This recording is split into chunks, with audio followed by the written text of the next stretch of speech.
kita orang-orang yang mengajarkan kebaikan itu pasti akan banyak diganggu orang. Pasti akan menemui tantangan. Nah, ketika ditantang ini ada ansor, ada yang menolong, ada yang malah ikut menghancurkan ya, ikut mencoba untuk menghalangi atau menghancurkan. Nah, buat kita ya Nabi Muhammad aja dari awal udah kayak giniin, apalagi kita yang bukan nabi. Akan tapi Nabi Muhammad ada yang nolong, kita juga pasti akan ada yang nolong. Karena innal batila kana zahuqa itu kan setelah proses, bukan langsung. Kebenaran akan menang itu bukan langsung menang, akan tapi kebenaran akan menang setelah proses perjuangan. Nah kita harus berjuang untuk menang. Kita perjuangkan kebenaran walaupun kita akan menghadapi segala cobaan, sampai seorang nabi aja sampai diusir dari negerinya. Bismillahirrahmanirrahim. Assalamualaikum warahmatullahi wabarakatuh. Alhamdulillahirabbil alamin wassalatu wassalamu ala asyrofil anbiya wal mursalin wa ala alihi washabbihi ajmain. Rabbi shrah li sadri wa yassir li amri wa hlul 'uqdatam min lisani yafqahu qawli. Allahumma akhrijna min dhulumatil wahmi wa akrimna bi nuril fahmi wa hasin akhlaqana bil hilmi waj'alna mimman yastami'una al-qawla fayattabi'una ahsanah. Subhanaka la ilma lana illa ma 'allamtana innaka antal alimul hakim. Wa ba'du. Bapak-bapak dan ibu-ibu jamaah salat maghrib sekaligus kajian pada maghrib Masjid Al-Ittihad yang Allah Subhanahu wa taala, teman-teman pengurus yang saya hormati. Alhamdulillah nggak disangka, nggak diduga ke Ittihad ngajak saya untuk ngaji terus, ngaji bareng. Dan ketika ngajak saya ngaji, saya tanya kitabnya apaan. Kitabnya terserah. Ketika terserah mau pilih yang berat atau mau pilih yang ringan. Kalau yang berat ayo, yang ringan juga enak. Nah kalau yang ringan banyak banget masjid yang pilih yang ringan. Nah Ittihad nih pilihnya yang berat aja dah Pak. Yang berat apaan ya, udah langsung aja ke asalnya gitu. Kalau saya kan pasti yang saya bawa kitab hadis ya. Kitab hadis apaan yang asal, ya udah kitab Sahih Bukhari. Udah kita ngaji Sahih Bukhari, walaupun konsekuensinya adalah bacanya lama, hatamnya mungkin kita udah innalillahi wa inna ilaihi raji'un belum hatam. Ya kan tebel kita ngajinya sebulan dua kali. Kapan hatamnya kan gitu kan, kapan hatamnya. Akan tapi mudah-mudahan walaupun kita nggak hatam, kangennya kita sama Imam Bukhari kenceng, rindunya kita sama Rasulullah kenceng.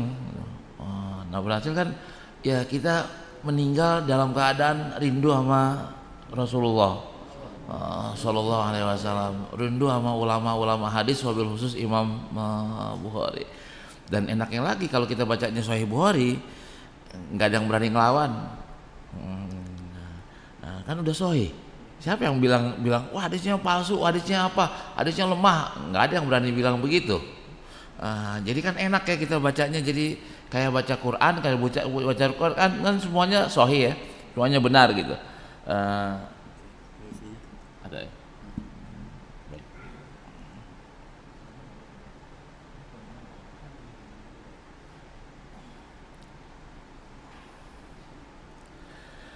Enaknya kan sahih semuanya.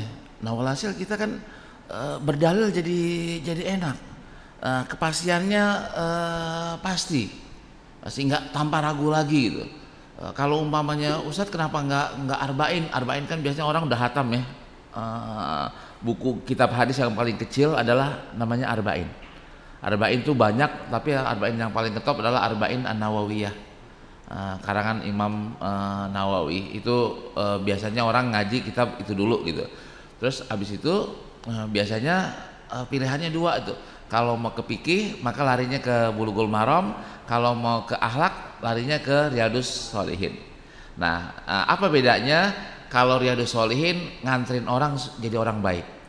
baca kitab Riyadhus Shalihin sebulan 2 bulan, insya Allah berubah menjadi orang baik. Tapi belum tentu pinter.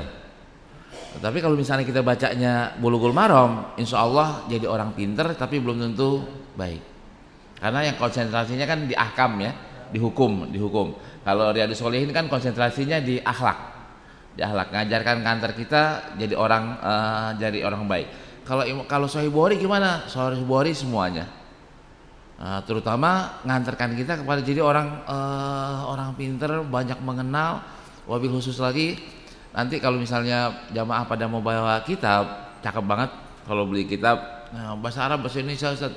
Bahasa Arab aja, jangan pakai bahasa Indonesia, bahasa Arab aja. Yang bahasa Arab kita baca sanadnya mulu ya, kan sanadnya dulu ya, baca panjang dulu sanadnya baru ke matan. Tapi justru dalam ilmu hadis itulah indahnya baca kitab hadis dengan sanad.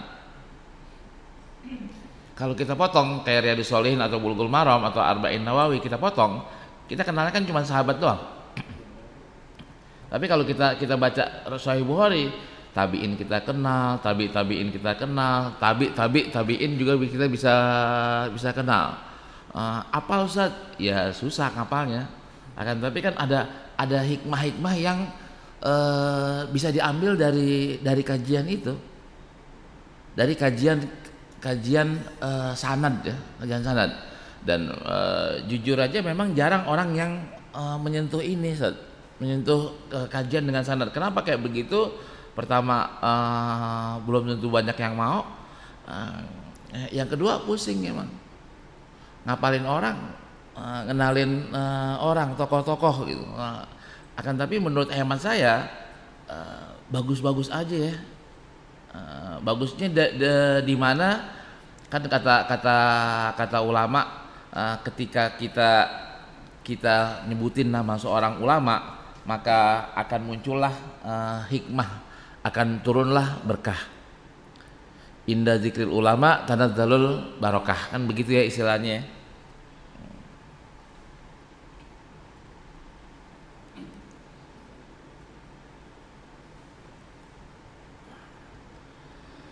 Nah, yang mau download kitabnya silakan, atau yang mau buka aplikasi yang saya bikin juga silakan. Aplikasi yang saya bikin ini saya lagi buka, judulnya adalah Perpustakaan Islam Digital.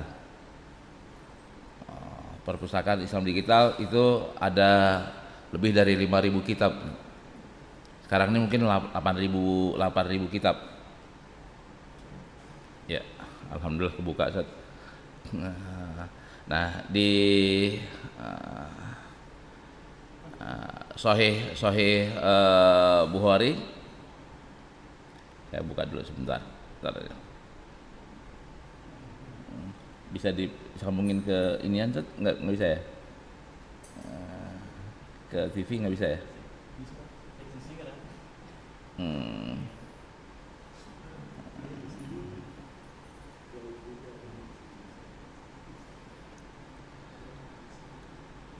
Baik, nah kita akan baca dari awal kitab,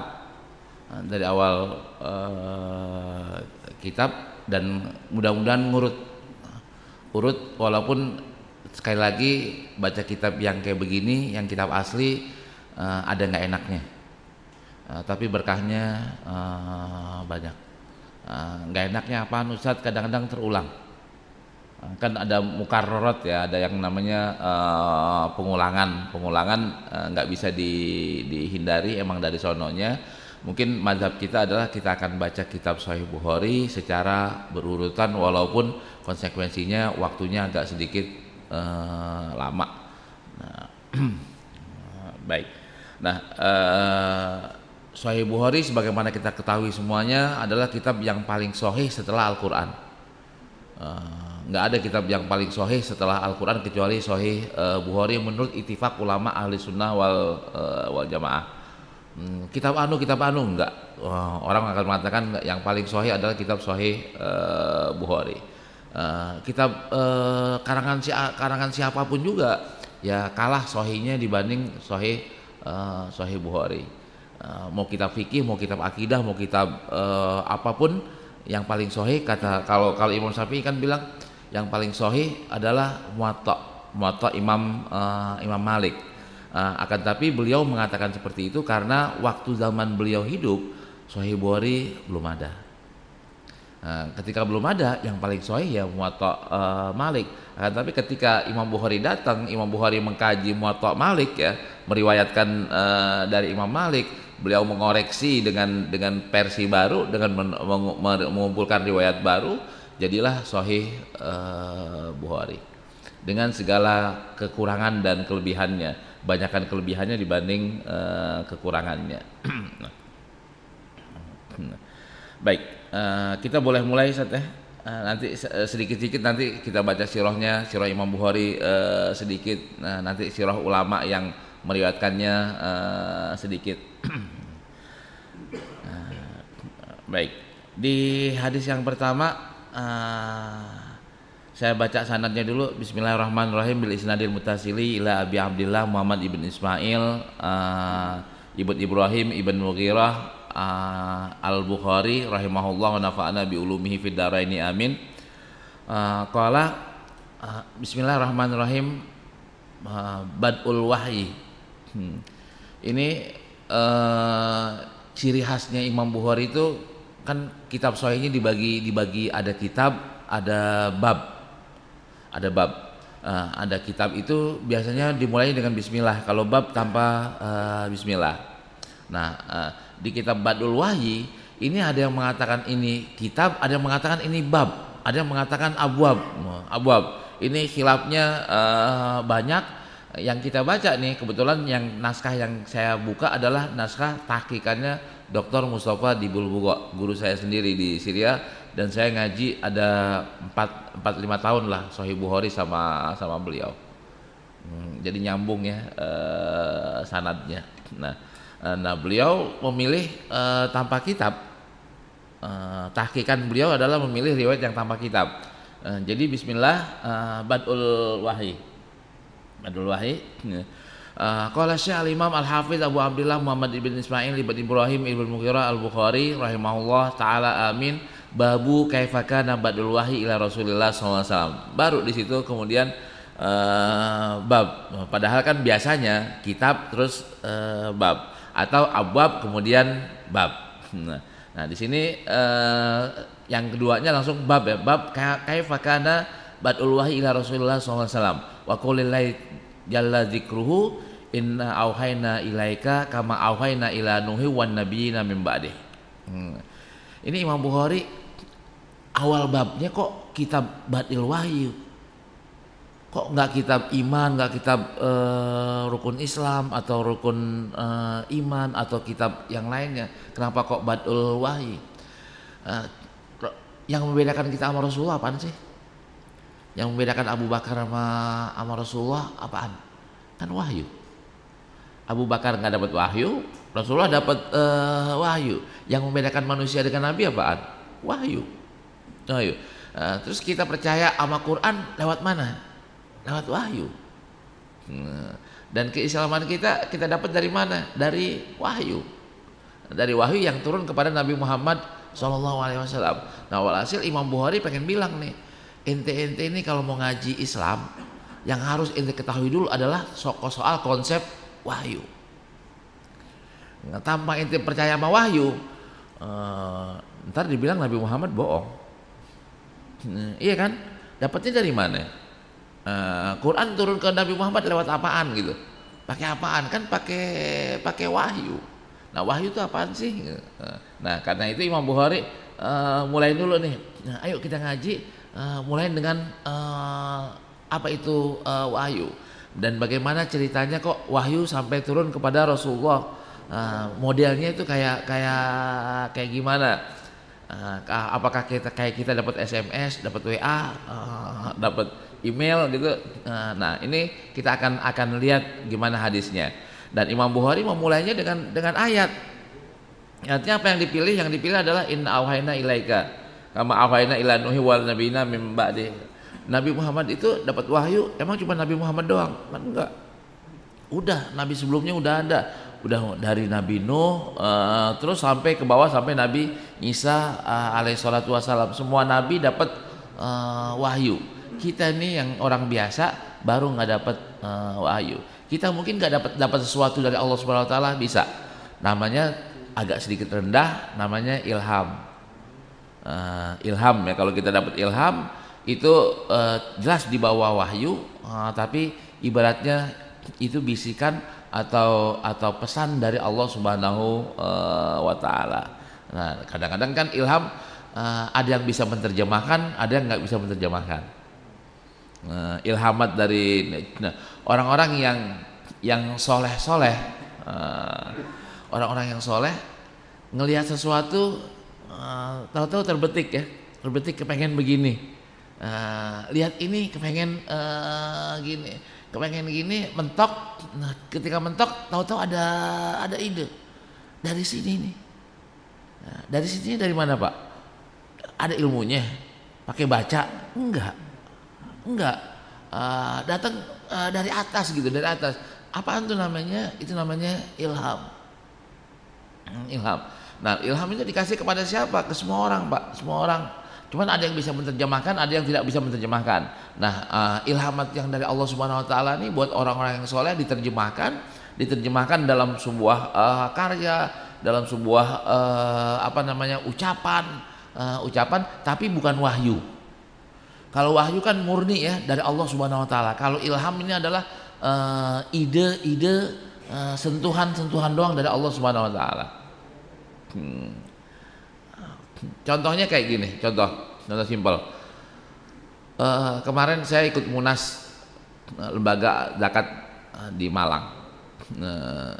Terus kata komisioner dari Basnas, kita ini umat Islam Indonesia kekurangan ahli zakat. Ahli zakat itu masih kurang. Kalau misalnya orang yang ahli zakat mungkin cuman pakar tentang zakat mungkin cuma 4-5 orang doang kali. Ini masih kurang banget. Diperlukan orang-orang yang mengkaji lebih dalam lagi soal fikih zakat dan segala aspek-aspeknya. Nah, saya habis ngomong begitu, pengen mempersiapkan anak saya menjadi ahli zakat. Kepengen mulai nulis buku tentang zakat. Buku apaan? Nah, mulai terbetik lagi. Ini apaan? Ini ilham atau wahyu? Pasti bukan wahyu. Ini yang namanya ilhamat. Kita nggak punya ide, ada sentuhan. Nah, kita akan lari ke sana. Ilhamat tadi. Baik. Nah, hadis yang pertamanya qala hadatsana Humaydi wa huwa Abdullah ibn Zubair. Qala hadatsana Sufyan, qala hadatsana Yahya ibn Sa'id al-Ansari, qala akhbarani Muhammad ibn Ibrahim at-Taimi annahu sami'a Alqamah ibn Waqqas al-Laitsi yaqul sami'tu Umar bin Khattab radhiyallahu anhu alal mimbari qala sami'tu Rasulullah sallallahu alaihi wasallam yaqul innamal a'malu binniyat wa innamal likulli imri'in ma nawa faman kanat hijratuhu ila dunya yusibuha au ila mar'atin yankihuha fa hijratuhu ila ma hajara ilaihi. Ini hadisnya, dan ketika kita baca ini berarti kan kita baca dua unsur ya, ada sanad, ada matan. Biasanya kalau kita baca ngaji kitab biasa itu nggak pakai sanad, adanya langsung ke matan. Sanadnya pun paling an Abi Hurairah, an Umar bin Khattab, an Ibni Abbas, sahabatnya Ibn Abbas doang yang disebutin. Kalau ini kan enggak. Ini tadi kita bilang ada sanad Humaydi, ini satu nih. Abdullah bin Zubair yang pertama. Ini gurunya Imam Bukhari. Dari gurunya Imam Bukhari ke gurunya lagi siapa? Sufyan, hadatsana Sufyan. An Yahya ibn Sa'id al-Ansari, qala akhbarani Muhammad ibn Ibrahim at-Taimi annahu sami'a Alqamah ibn Waqqas al-Laitsi yaqul sami'tu Umar bin Khattab radhiyallahu anhu alal mimbar qala. Ya, jadi ada 6 orang. Sebelum Rasulullah SAW, antara Imam Bukhari sampai Rasulullah ada 6 orang. 6 orang inilah yang mengantarkan hadis. Rasulullah ngomong, direkam sama sahabat Umar bin Khattab, direkam lagi sama Alqamah, direkam lagi sama Muhammad Ibrahim, direkam lagi sama Yahya ibn Sa'id al-Ansari, direkam lagi sama Sufyan, direkam lagi sama Humaydi, baru ditulis oleh Imam Bukhari. Jadi 6 orang. 6 orang ini ini benar atau enggak? Justru inilah ilmu hadis ada. Gitu. Sumbernya dari mana? Sumbernya dari kan ini Innamal A'malu Binniyat. Hadis Innamal A'malu Binniyat itu sumbernya adalah Imam Bukhari dari gurunya, dari gurunya, dari gurunya, dari gurunya. Dan kerennya lagi nih, semua gurunya terdeteksi. Siapa Humaidi, siapa Sufyan, siapa Yahya, siapa Alqamah, semuanya terdeteksi. Rumahnya di mana ketahuan, karakternya ketahuan, akhlaknya ketahuan. Tukang bohong atau enggak? Enggak. Sholatnya rajin atau enggak? Sholatnya bentang-bentong atau enggak? Akidahnya lempeng atau enggak? Semuanya ke data. Datanya ini namanya rijal hadis. Kitab rijal hadis itu yang mendata semua perawi-perawi yang ada dalam kitab-kitab hadis. Semua. Adakah orang yang tidak dikenal? Ada. Ada yang tidak dikenal. Kalau ada yang tidak dikenal, maka kondisi hadisnya tidak bisa sampai ke derajat sahih. Kalau ada orang yang tidak dikenal. Contohnya di sini ya, kita baca tadi Yahya ibn Sa'id Al-Ansori. Yahya ibn Sa'id Al-Ansori siapa? Nggak tahu tuh, orang Madinah. Begitu doang, maka nggak bisa jadi sahih. Harus dicari Yahya ibn Sa'id tuh gurunya siapa, muridnya siapa-siapa aja, yang pernah ngaji sama beliau siapa-siapa aja. Terus akhlak akidahnya gimana? Habis akidahnya gimana? Akhlak syariatnya gimana? Akhlaknya kayak gimana? 3 yang ditanya nih. Dari akidahnya ahli sunnah atau syiah, atau murjiah atau apaan ya. Ini ditelusuri. Terus ini ada kan orang yang Islam tapi nggak mengamalkan rukun Islam. Dia sholat nggak? Dia puasa atau enggak? Dia haji atau enggak? Itu diteliti. Kemudian akhlaknya itu, akhlaknya cakep atau enggak? Nah, kalau Imam Bukhari, khusus Imam Bukhari ini neliti sampai akhlaknya kenceng. Kadang-kadang orang menurut orang ini orang udah baik, tapi menurut Imam Bukhari belum baik. Belum baik. Contoh simpel yang populer banget di tengah masyarakat pencinta hadis, kan Imam Bukhari pernah ke Mesir ya, cari guru, akan pengen dapatkan riwayat dari guru langsung biar didengar langsung dengar. Tahu-tahu pas nyampe rumah gurunya lagi pengen nangkep ayam.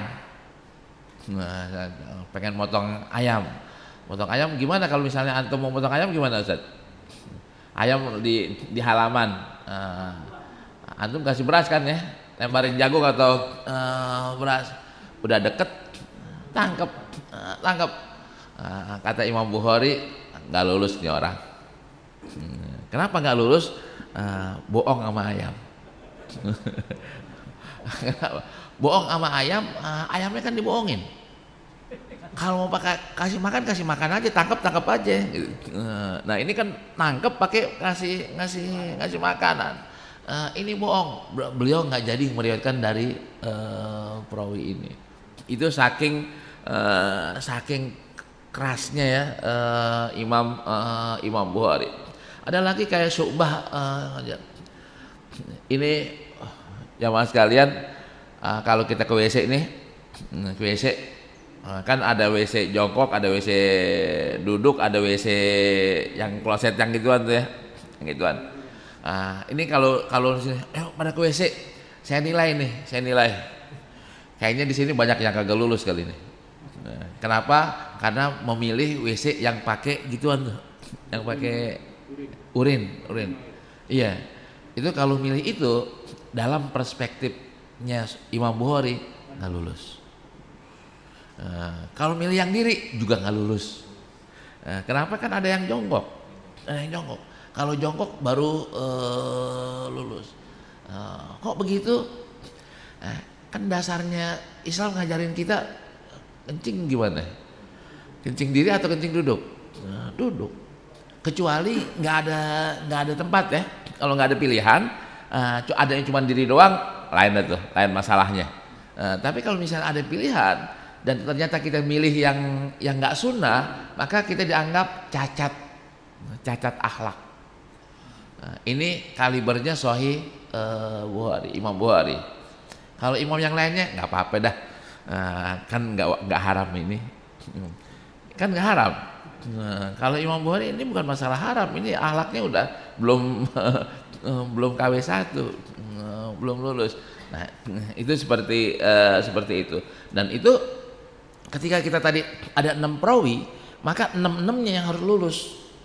Bukan 5 lulus, 1 nggak lulus selesai. Jadi di katrol ya, enggak. Kalau 1 nggak lulus, maka jatuh nilainya adalah yang terkecil, bukan yang terbesar. Kalau nomor 1 9, nomor ini 8 ya, 7. Yang ada di bawahnya 5 nih. Ini 8 lagi gitu. Ini 8 lagi. Ambil yang mana nih nilainya? Ambil yang paling kecil. Yang paling kecil.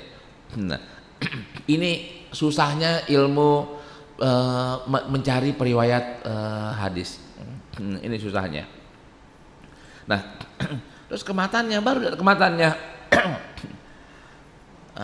Matanya inamal a'malu binniyat, semuanya orang udah tahu, populer banget. Dan anehnya di sini ya, ini keanehan dalam ilmu periwayatan hadis. Tidak ada yang meriwayatkan dari Rasulullah kecuali Umar bin Khattab. Hadis inamal a'malu binniyat. Dari Umar bin Khattab nggak ada yang meriwayatkan kecuali Alqamah ibn Waqqas. Dari Alqamah bin Waqqas nggak ada yang meriwayatkan kecuali Muhammad ibn Ibrahim.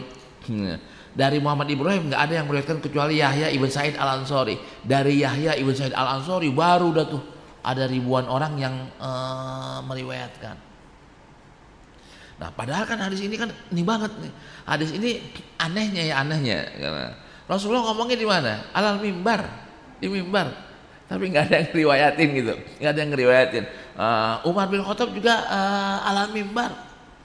Ya, maaf tadi ya, Rasulullah belum alal mimbar, Umar bin Khattab yang alal mimbar. Umar Khattab ngomongnya di mimbar, Tapi yang merekam adalah cuman Alqamah doang. Alqamah yang merekam cuman Muhammad ibn Ibrahim. Nah, walhasil ulama-ulama hadis mengatakan hadis inamal a'malu binniyat bukan hadis mutawatir. Hadis ahad. Nah, kan orang pada bilang nih karena populer banget kan ya, hadis inamal populer banget. Wah, hadisnya sahih mutawatir. Enggak, inamal a'malu binniyat enggak mutawatir. Dia sahih bener tapi tidak mutawatir. Kenapa? Karena jalurnya di atas cuma 1, di bawah baru banyak banget. Nah, di bawahnya banyak banget. Setelah Yahya ibn Sa'id al-Ansari baru banyak. Nah, akan tapi maknanya banyak ditopang oleh riwayat-riwayat yang lain. Makna dari inamal a'malu binniyat itu ditopang oleh ayat maupun hadis yang lain. Kita jelasin hadisnya. Inamal a'malu binniyat. Kan ada yang binniyah, ada binniyat ya. Innamal a'malu, sesungguhnya segala amalan itu tergantung daripada niatnya. Dan sesungguhnya setiap seorang itu punya niat. Ini kan jadi kaidah nih. Kaidah. Kita ngapain aja harus dasari dengan niat. Dan nggak ada amalan itu tanpa niat. Kita ke masjid Ittihad ini itu pakai niat. Antum kesini mau ngapain, Ustaz? Anda mau sholat. Habis sholat, ya udah pengen sholat aja. Ngaji, Anda nggak kepengen ngaji. Dapat nggak pahala ngaji, Pak? Enggak dapat. Anda antum duduk dengerin atau enggak? Anda sambil dengerin, tapi Anda nggak pengen ngaji. Dapat nggak pahalanya? Enggak. Kenapa? Dia nggak pengen ngaji, pengen duduk doang. Kan inamal a'malu binniyat. Wa innamal likulli imri'in ma nawa, dan konsekuensinya adalah semuanya dapat sesuai dengan niatnya masing-masing.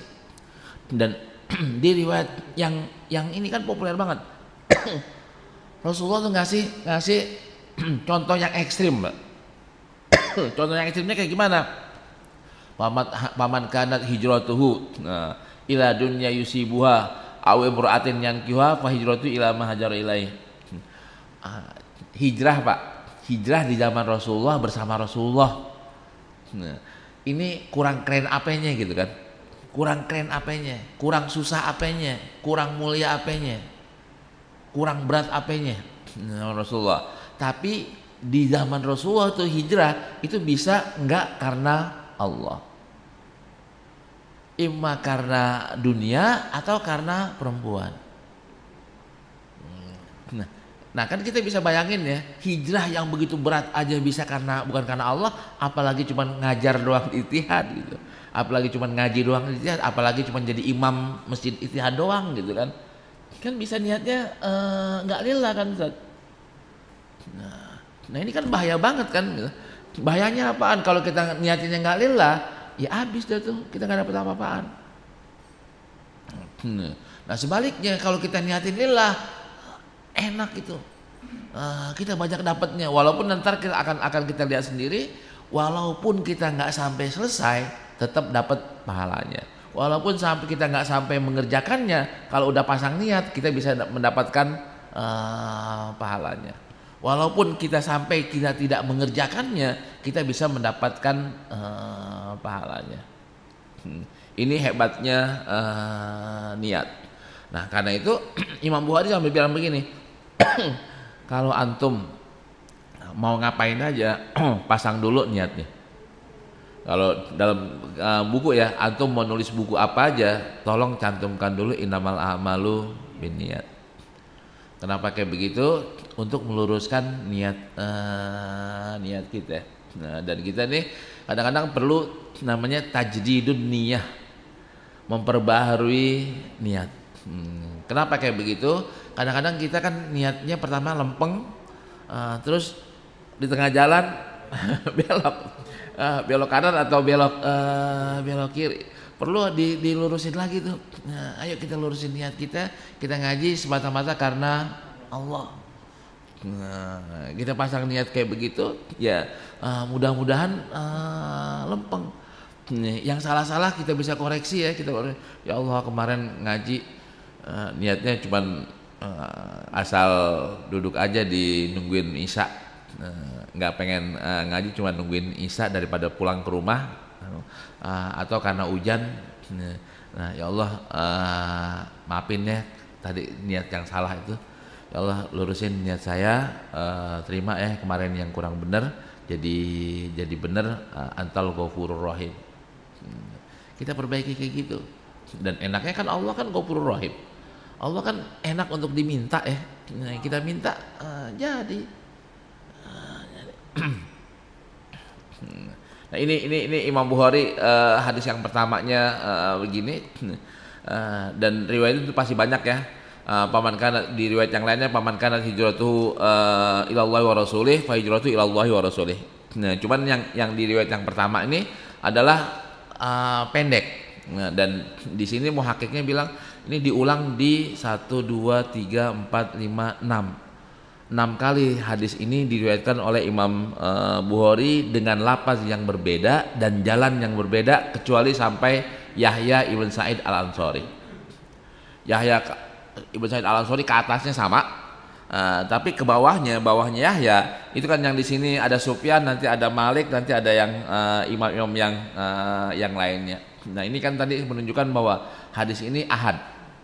Hadis ini jalurnya cuma satu, dari Yahya ibn Sa'id sampai ke Imam Bukhari.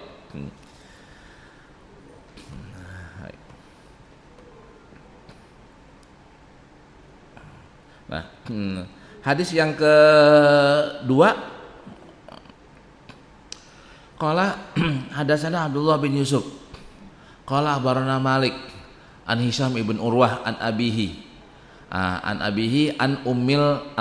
Aisyah ummil mukminin radhiyallahu anha annal Haris ibn Hisham radhiyallahu anhu sa'ala Rasulullah sallallahu alaihi wasallam faqala ya Rasulullah kaifa ya'tikal wahyu faqala Rasulullah sallallahu alaihi wasallam ahyanan ya'tini misla salatil jaras wa huwa ashaddu alayya fayabsimu anni wa qad wa'aitu anhu ma qala wa ahyanan yatamatsalu liyal malaku rajulan fayukallimuni fa'aiya ma yakul. Qalat Aisyah radhiyallahu anha wa laqad ra'aituhu yanzilu alaihi alwahyu fil yaumis syadidil barad fayabsimu anhu wa inna jabinahu la yatafassadu araqan. Nah, yang kedua kita ngelihat riwayatnya, hadatsana Abdullah bin Yusuf, ini orang Damaskus nih. Qala akhbarana Malik, ngajinya ke Imam Malik di Madinah. An Hisam ibn Urwah, ini orang Madinah. Nah, Hisam ibn Urwah an abihi, dari bapaknya orang Madinah juga. Yang ini yang saya pengen bilang ini, enaknya belajar hadis ini. Dari orang soleh ngeriwayatin dari bapaknya juga orang soleh. Kita kepengen banget kita orang soleh, anak kita juga orang soleh. An Aisyah ummul mukminin, dari Aisyah siapa encingnya? Nah, dari encingnya juga orang soleh. Nah, ini saudara orang soleh semuanya. Nah, beliau nanya, cerita bahwa Haris ibn Hisham radhiyallahu anhu nanya ke Rasulullah, ya Rasulullah, bagaimana sih wahyu itu datang ke engkau? Datang. Rasulullah jawab, kadang-kadang seperti lonceng, suara lonceng. Nah, lonceng kan yang menguing-uing kan di kuping ya, wah, nguing-nguing kayak begitu. Dan ini bikin Rasulullah jadi pusing, keringetan, berat banget gitu. Menerjemahkan loncengnya ini berat banget. Kalau kita mos ya, periwitan itu, iya kan itu bisa diterjemahkan ya. Nah ini seperti lonceng yang diterjemahkan oleh Rasulullah, dan inilah yang terberat. Kalau yang lebih ringan apaan? Ada malaikat datang menyerupai seorang laki-laki. Datang, kadang-kadang datangnya di atas ya, di langit, kadang-kadang nongkrong di samping Rasulullah. Nongkrong samping Rasulullah, nyampein dah wahyunya. Nah, Rasulullah paham, udah Rasulullah apalin dah wahyunya. Kadang-kadang mimpi. Nah, itu kan jawaban dari Rasulullah ya. Ada lewat mimpi, ada lewat orang, ada lewat lonceng. Nah, Aisyah cerita, saya pernah lihat Rasulullah datang wahyu, wah itu musim dingin, lagi dingin-dinginnya, tapi beliau keringetan. Kenapa kok keringetan? Karena saking beratnya pesan itu. Wah, nggak enak dong turun wahyu. Ya kayak begitu, udah resiko. Udah resiko yang diemban oleh Rasulullah. Nah, sekarang nih kan ada yang ngaku dapat wahyu tuh, kayak lihat ente dapat wahyunya kayak gimana gitu. Ana ngimpi, kebanyakan sekarang orang ini ngaku dapat wahyu lewat ngimpi. Kalau lewat ginian, lewat lewat orang, kapan datangnya kita bisa ngelihat ya. Nah, tapi kalau misalnya Rasulullah lagi datang orang, ada yang sahabat bisa lihat, ada yang sahabat nggak bisa lihat. Ingat cerita Rasulullah habis dari Gua Hira, itu kan ada malaikat yang nungguin di atas kan ya, di atas ngasih wahyu yang kedua. Nah, malaikatnya kan bukan ke bawah, malaikat di atas, karena Rasulullah masih rasa ketakutan ya. Nanti udah akrab baru tenang gitu. Dan bahkan di Sahih juga riwayatnya, ada yang malaikat menyerupai orang itu sahabat. Orang itu sahabatnya yang paling ganteng. Nah, siapa sahabat? Kalau Nabi paling ganteng kan semua tahu ya, Nabi Yusuf alaihissalam. Sahabat Nabi yang paling ganteng siapa? Namanya Dihyah Al-Kalbi. Nah, Dihyah itu paling ganteng. Saya waktu ngaji tentang Dihyah, itu kalau beliau ke Madinah, anak perempuan keluar semua tuh ngeliatin Dihyah Al-Kalbi karena saking gantengnya. Dan saya pernah pernah ziarah ke kubur beliau di Damaskus, Dihya Al-Kalbi. Itu saking gantengnya tadi orang sampai keluar rumah untuk melihat Dihya.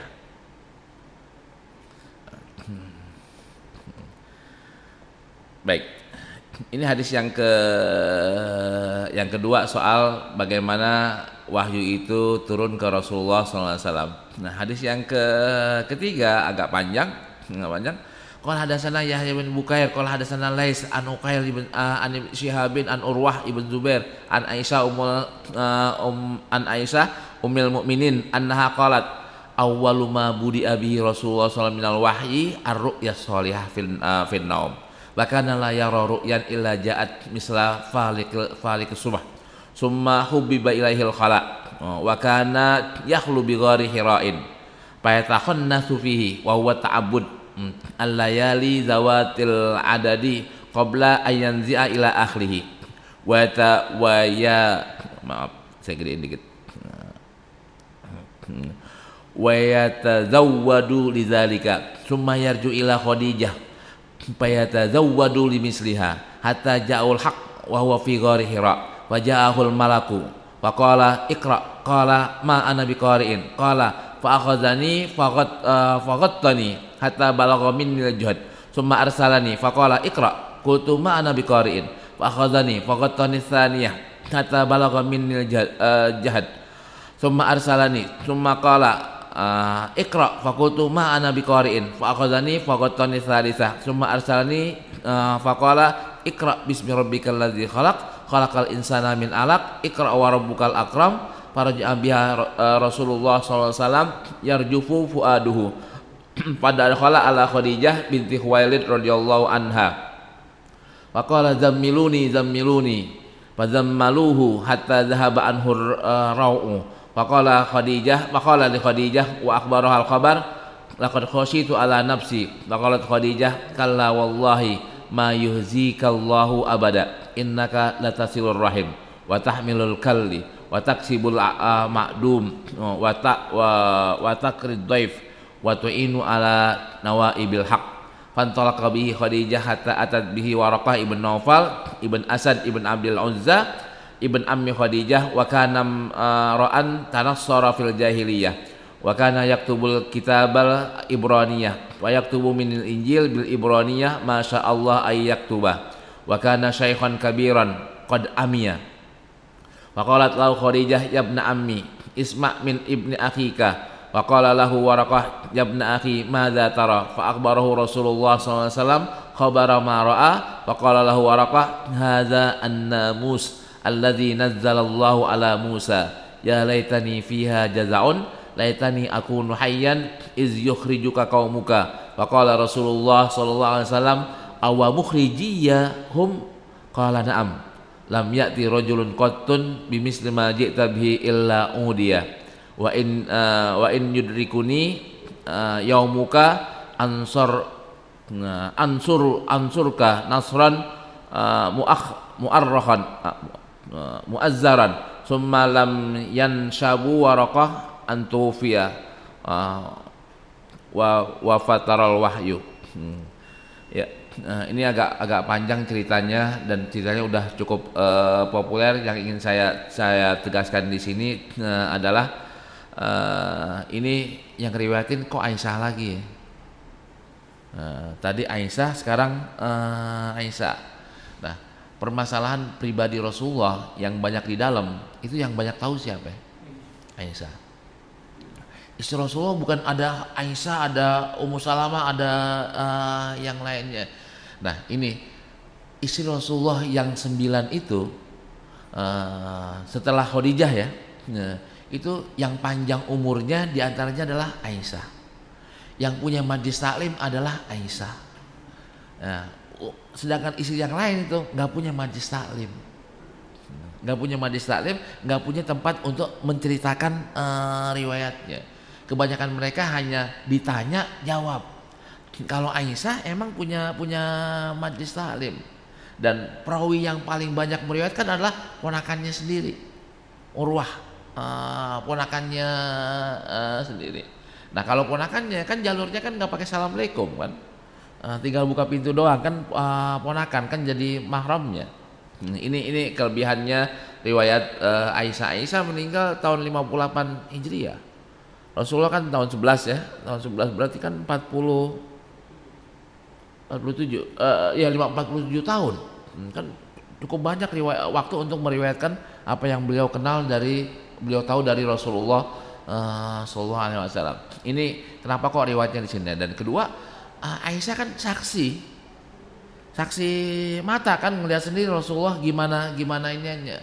Tapi kan Ustadz yang di sini bukan Aisyah belum mungkin belum lahir kali yang di awal atau masih kecil banget Aisyah ketika wahyu pertama kali turun.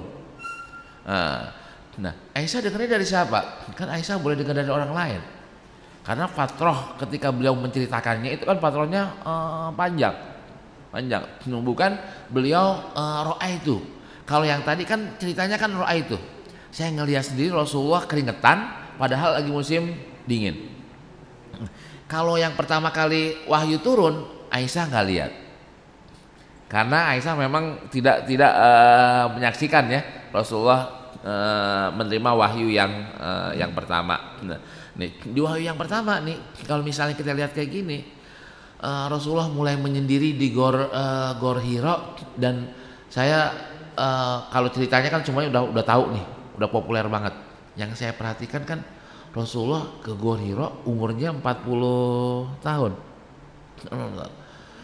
Gor Hira tuh naiknya susah loh, Ustaz. Bukan gampang. Dan beliau kan di sana berapa hari ya, terus pulang ngambil bekal lagi, naik lagi sampai 2 tahun kayak gitu. 2 tahun ya tahunnas itu selama 2 tahun. Berarti kan fisiknya Rasulullah kan luar biasa. Ketika Rasulullah ke Gua Sur, umurnya berapa Rasulullah hijrah?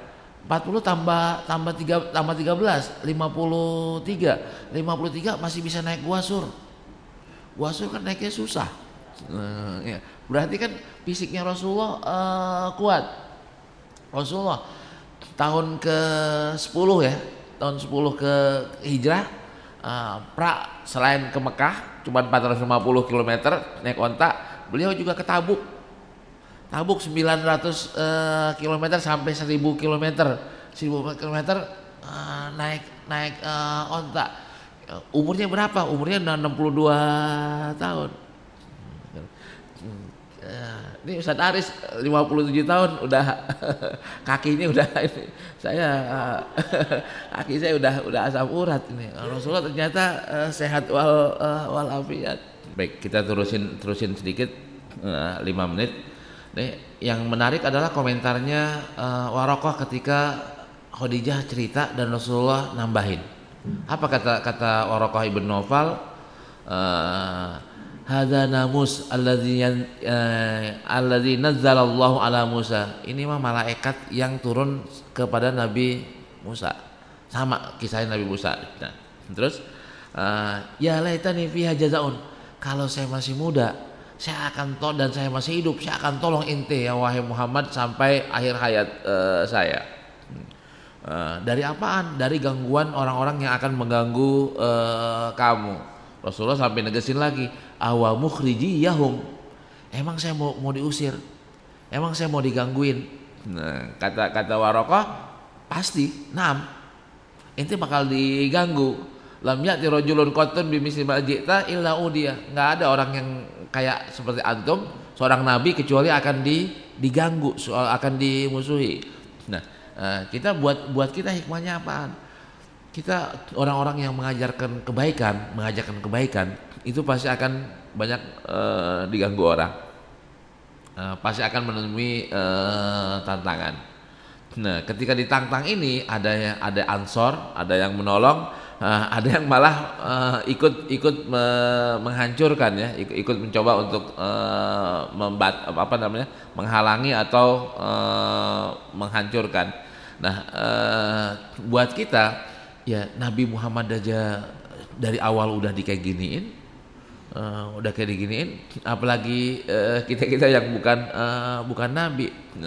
Akan tapi Nabi Muhammad ada yang nolong, kita juga pasti akan ada yang nolong. Karena innal batila kana zahuqa itu kan setelah proses, bukan langsung. Kebenaran akan menang itu bukan langsung menang, akan tapi kebenaran akan menang setelah proses perjuangan. Nah kita harus berjuang untuk menang. Berjuang apa? Di bidang ekonomi oke, di bidang pendidikan oke, di bidang sosial juga oke.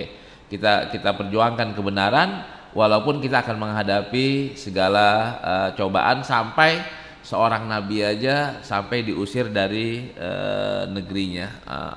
Awal mukhrijiyahum qala na'am. Sayang Waraqah bin Naufal tidak sempat membela Nabi karena umurnya sudah tua, dan beliau tidak sempat melihat perjalanan Rasulullah di Mekah aja nggak sampai akhir, apalagi di Madinah. Dan tentu kita tahu bahwa hikmahnya Rasulullah berjuang bukan disetir atau bukan direkayasa oleh orang tertentu. Kalau Waraqah ini hidup dan terus membela Rasulullah sampai akhir hayatnya, mungkin ada tuduhan bahwa apa yang diajarkan oleh Rasulullah adalah copy paste dari apa yang diketahui oleh Waraqah lewat kitab-kitab yang sebelumnya. Nah karena Waraqah nggak sempat menemani Rasulullah, nah walhasil hikmahnya adalah apa yang diturunkan Allah kepada Nabi Muhammad berupa wahyunya benar-benar murni sebagai ajaran Allah Subhanahu wa taala. Nah mungkin ini yang dapat kita kaji pada kesempatan ini. Ini belum rame temanya, insya Allah nanti pas rame temanya akan kita bahas lebih dalam lagi. Kita baca Fatihah ya, mudah-mudahan kita semuanya ini semakin kuat imannya, semakin mencintai Allah, mencintai Rasulullah, mencintai para sahabat, mencintai para ulama, sehingga kita di akhirat nanti dikasih kesempatan untuk duduk bersama mereka, bersama Rasulullah SAW. Bikinkan niyah. Al-Fatihah. A'udzubillahi minasyaitonirrajim. Bismillahirrahmanirrahim. Iyyaka na'budu wa iyyaka nasta'in. Shiratal mustaqim. Shiratal ladzina an'amta 'alaihim ghairil maghdubi 'alaihim waladdallin. Amin. Wa'fu ya karim wa'fu ya rahim. Hamdan yafi ni'ama wa kafi mazidah ya rabbana lakal hamdu kama yanbaghi li jalali karim wa sultanik. Allahumma shalli ala Muhammad wa ala alihi wa sahbihi wasallam. Allahumma inna ala dzikrika wa syukrika wa husni ibadatika wa tajal mughafilin. La ilaha illa anta subhanaka inna kunna minadh dhalimin. Hasbunallahu wa ni'mal wakeel wa la haula wa la quwwata illa billahil azim. Allahumma shfi mardana, Allahumma shfi mardana, Allahumma shfi mardana, Allahumma anfa'na wal fitan ma dhahara minha wa batan. Allahumma rzuqna hubbaka ya Allah. Allahumma rzuqna hubbaka ya Allah. Allahumma rzuqna hubbaka ya Allah. Allahumma rzuqna hubba Rasulillah. Allahumma rzuqna hubba Rasulillah. Allahumma rzuqna hubbas salihin, hubbal ulama as-salihin. Allahumma rzuqna hubbal ulama as-salihin. Rabbana la tuzigh qulubana ba'da idh hadaytana wa hab lana min ladunka rahmah innaka antal wahhab. Rabbana atina fid dunya hasanah wa fil akhirati hasanah wa qina adzabannar. Wa sallallahu ala sayyidina Muhammad wa ala alihi washabbihi wasallam walhamdulillahi rabbil alamin. Assalamualaikum warahmatullahi wabarakatuh.